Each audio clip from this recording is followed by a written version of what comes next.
Hey guys, Emily Muchanti here, and today I have a video for all of my literacy leaders out there, whether you are an interventionist, a motivated classroom teacher, a parent, or an administrator. If you are new to my channel, thanks for stopping by. I am a reading specialist and an interventionist, and now I work to spread the word of the important work that interventionists need to do, and I support interventionists and their schools with through coaching, consulting, and different types of training and support. So thank you for being here. Now, October is Dyslexia Awareness Month. And at the time of this recording, it was right after one of our intervention Q&As, and we had a really interesting conversation last night that was about the recent legislation that many states are starting to employ related to dyslexia and dyslexia screening requirements. And I'll get into that conversation a little bit at the end, but I wanted to take this opportunity to give you a little bit of inspiration and to give you 5 tips as literacy leaders or instructors, interventionists, for how you can best serve your dyslexic students. So, to begin, let me tell you, I was listening to a podcast this morning. Shout out to Melissa and Lori Love Literacy. They have a great podcast. I'm going to put the link down below. And this morning, I was listening to the interview that they did with Ameer Baraka. And Ameer Baraka is now an actor and a very successful adult male who really struggled with dyslexia as a child and a young adult. And in fact, his journey went really south. As a result, perhaps, or a correlation of not being able to read, he was making some decisions that sometimes people lean into, and he got in trouble with the law. He got in trouble with drugs and addiction, and he ended up in prison. And it wasn't until he was in prison as an adult that he learned he had dyslexia, and that he went on this journey to learn to read. And it reminds me so much of how we know that literacy is truly the path to freedom. Literacy is a civil right. Literacy is the way that we go about learning and growing. It's directly tied to our incomes, our careers, all of these things. And in fact, so many of societal's woes, if you will, are tied to illiteracy. We know that a vast majority of the populations of incarcerated adults are illiterate. Doesn't take a rocket scientist to realize that there is a strong correlation here. And so what that means is that those of us in the classroom, those of you right now on the front lines, have a huge charge, if you will. You hold the power to provide your students with what they need to be literate. And this is probably the most important thing that you will ever teach anybody. If you're a science teacher, math teacher, I don't care. Whatever it is, this is the most important thing. This is what is going to impact everyone and their futures as adults. So please remember how important that is. And that's really what today's video is about. It is a reminder of what we need to do. And I'm gonna go off on a little tangent here for a second. I've been in a little bit of a funk lately, kind of, struggling with, okay, what direction should I go? Am I serving the people that need me? Just a little bit in a rut. And this podcast and this conversation I had last night reminded me that, yeah, it's important. And I guess I'm here to shout it out to all of you and to motivate you and to inspire you, I hope, to do the hard work that you need for your students. Okay, so I digress. Sorry about that. Now, what I'd like to do is remind you of a couple of points, 5 points that I want you to put in your back pocket and remember, and this is going to be helpful, particularly with your dyslexic students, but honestly, for all of your students. Tip number one, how we teach impacts what those kids learn. Anita Archer always says, how well you teach it determines how well they learn it. And so we have to remember that no matter what we are teaching, we need to use explicit, systematic instruction. We need to really adequately support our students through those think alouds and our modeling to show them what we expect. We need to engage with these students. We need to keep that motivation high. We need to follow that gradual release of responsibility. And for goodness sakes, we need to provide ample opportunities to practice. For our dyslexic students, when you think you've practiced enough, you need to keep practicing. We need more. Many, many opportunities to practice in order to really ingrain those strategies or skills in the memory. So this is incredibly important. That means that we have to break down complex tasks. We have to go through things step by step. And don't underestimate the power of that step-by-step process. When I'm coach and I chat with interventionists, teachers, sometimes we all feel like this, right? Like we're pounding our head against a wall because, gosh, I feel like I've done it forever and ever, and the kid's just not moving. And my answer is that kid needs more. So we have to remember that. Explicit, systematic instruction, no matter what we're teaching, how we teach it is vital.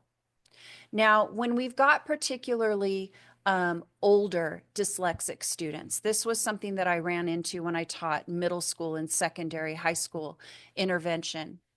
I really focused on the teaching of multisyllabic word decoding through some morphology, syllabication. I leaned in heavily into Anita Archer's rewards program because what I found was that these students, when they get to multisyllabic words, they shut down. I don't know that. And they just kind of give up because they don't have a strategy for how to attack that multisyllabic word. And so teaching our students to isolate those prefixes and suffixes, finding the vowels so that we know how many word parts there are, looping the word so that we can find where those syllable breaks are, and then flexing those vowels so that they can actually read that multisyllabic word. That is huge, especially for an older student. You've got older kids there, they're in their science classes, they're in their history classes, and they're coming up to words that they are unfamiliar with. They don't have a strategy. So we want to teach these skills in our intervention programs if we're doing any sort of remediation, but we want to make sure that we're also showing them, hey guys, this is not just what we're doing in intervention. This is what you do when you see a word you don't know, and we need to practice that. So really, that focus on those multisyllabic words can be huge. Now, that is with the assumption that there has been some earlier decoding and phonics in the earlier grade levels, but particularly for our older students, we want to try to accelerate that growth. And by the way, I found rewards to be a huge help in that regard. The third tip I want to give you is building fluency through repeated reading. Now, if you've heard my video about the 6-minute solution, then you know what I'm talking about. Once we've got the ability to break down the words, we've got those skills, the multisyllabic words, now we need to give our students opportunities to practice. And I found that through repeated reading, and in particular in my program, I graphed and charted their progress. What this did was, first of all, it gave them the additional practice that they needed. But when I used 6-minute solution, we were building content, okay, which builds background knowledge, which was huge. And because of the graphing component, what I was doing is making something that had been somewhat ambiguous as far as growth goes, very, very concrete. And so even my most struggling readers, my older, my tough guys that would come in, they would see themselves grow with that graph because we would chart their progress, and it was instantly motivating for them. They're competitive. And although I teach they only compete with themselves, they are trying to improve their reading. And for kids that come in middle school and upper elementary that have had years and years of reading failure, trauma related to reading, humiliation, we have to reignite that motivation. And I found repeated reading to be a great strategy for that. It built confidence. Pretty soon, kids that were not wanting to read were actually volunteering to read because they had been given some of the confidence to prove that they could actually do this. Another tip with that, if we're doing some repeated reading, make sure you're keeping that passage at the student's independent level. That's how we're building confidence. And it can be a relatively quick amount of your lesson, but I found it to be incredibly helpful. And I have a little bonus tip for you about that. I'm trying to think if I should give it to you now or at the end. I'm going to give it to you now. So reached out to the author Gail Adams from 6 Minute Solution, and they are in the process of finding another publisher. I've reached out to that publisher. As soon as that information is available, I will let you know where you can actually reach out and find and purchase 6 Minute Solution. I still think it's fantastic. Tip number four. Tip number four. We still have to be data driven. Our decisions need to be data driven, which means that we have got to use the right kind of assessment in order to get the information about those essential early literacy skills that are really the building blocks to our to open the doors to literacy. And not only is that the screening part of it important, but we have to progress monitor our students so that we can make timely decisions. We do not have all semester or all school year to see if our one little intervention is working. And I always say, I'm hesitant about these CATs, the computer adaptive tests, because they are not standardized. So at the very least, oh my gosh, at the very least, we have got to collect some oral reading fluency numbers on our students from grades second through whatever, actually, second through 9, let's say. And we can use that information to track progress. We can use then oral reading fluency as a progress monitoring. But when we are only relying on things like iReady or your summative state tests at the end, that's not enough information. That's not going to give us what we need so that we can show those small incremental changes in short periods of time. Tip number 5. This is huge. We have got to boost the confidence of our dyslexic students. We have got to celebrate the small wins. And this is hard, especially for our older dyslexic students or our older struggling readers. Again, years and years of reading failure, years and years of trauma. They have been conditioned that they're not going to improve. And it's going to take a pretty spirited and motivated educator out there to build their confidence up, because before we can help them move, we have to get them to buy in. And who can blame them? They're acting out because they're frustrated. They've been told that they're going to learn to read. And you know what? 6th, 7th grade hasn't happened. No wonder they're frustrated. We've got to look beyond that. We've got to treat their reading difficulties, because that is treating their trauma. Steve Dykstra, if you've never heard of Steve Dykstra, he is a psychiatrist, I believe. He works with students in mental hospitals and institutions and things. And he was at a conference once and he said, all this trauma informed teaching, you want to treat their trauma, teach them to read. And I think that's so huge. So we've got to boost that confidence, celebrate those small wins so that we can get these kids to want to continue to be motivated to work and practice. It is huge.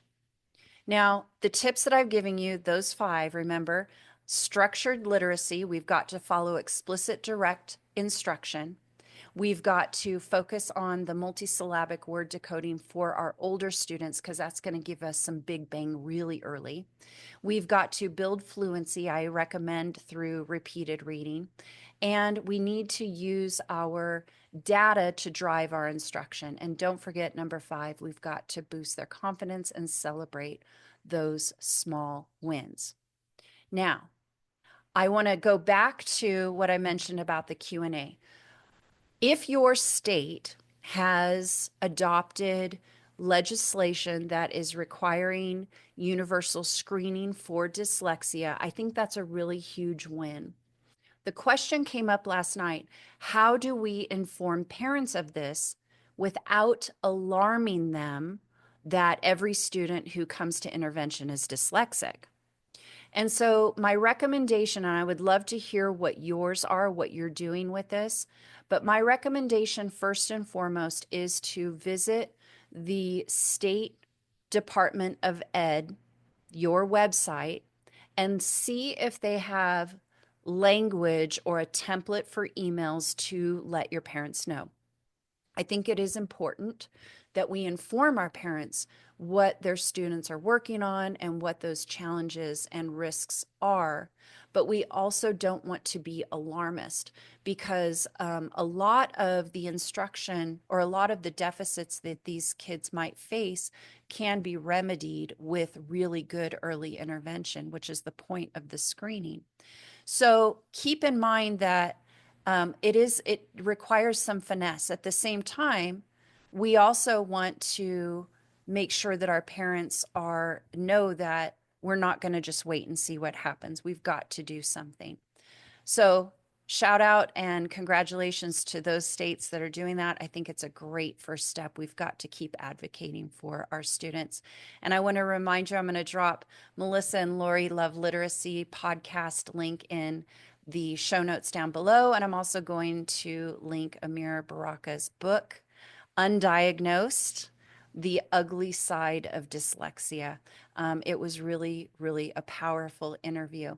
And I want to remind you, please, if you are working through an intervention program or you are attempting to develop a program for your school, jump into my Reading Intervention Framework course where we develop a strategic plan for Tier 2 and Tier 3 intervention. And coming soon, middle school course. It is in the works, and I'm hoping to have that ready for you in a few weeks. Thank you for what you do. Bye for now.